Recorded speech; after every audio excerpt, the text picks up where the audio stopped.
na siya guys. 1, 2.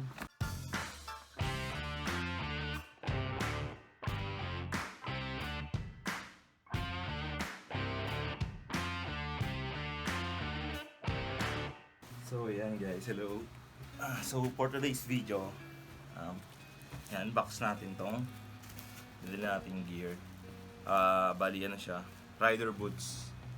Yan, buksan natin.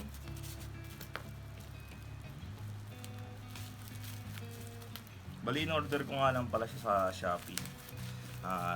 Yung description saka yung link ilagay ko na lang sa baba.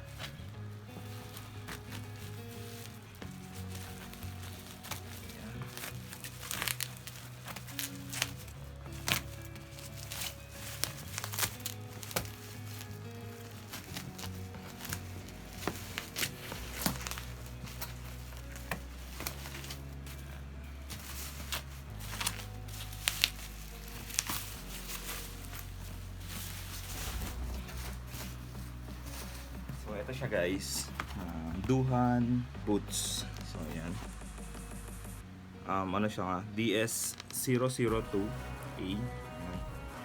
So ito, so check na natin yung laman ng box. Yan, ang ganda ng box actually. Para siyang attache case kasi meron siyang handle. So yeah, sabi ko lang. Ano siya guys, 1, 2. Oops, cover pa. Sada lang kasi sa atin. Ayan. Wow, class. Stig 28. Black na yung ano niya, yung sole. Then ito yung logo. Stig na tignan guys.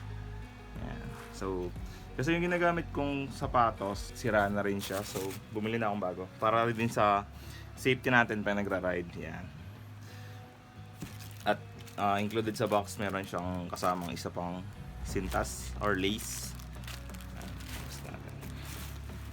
Yan na ba? Okay. So, ito siya guys. Yan. Mas tignan actually. Yan. Ito yung logo niya. Tapos dito may zipper. And waterproof na rin pala siya guys. Ang pagkakaalam ko. Pero bakit parang ito hindi. Pero yan. May zipper siya dito. And para sa may mga sa motor na may mga shifter, meron siyang protection dito. Para pagka sinusungkit natin yung ano, yung cambio. Yan. And mukha naman makapit yung ilalim.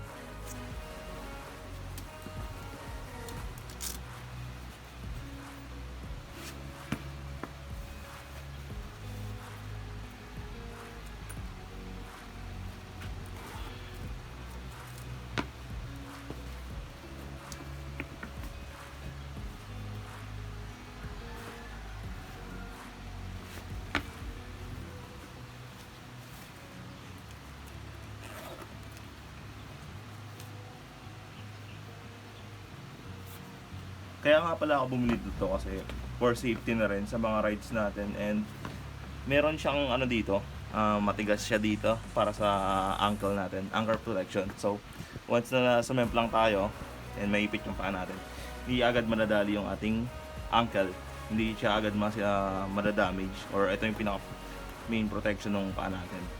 So guys, ito mayroon din pala siyang ano, para sa kapit naman. May spike na rin siya. The best. So ito na yung magiging riding boots natin. Meron tayo rides.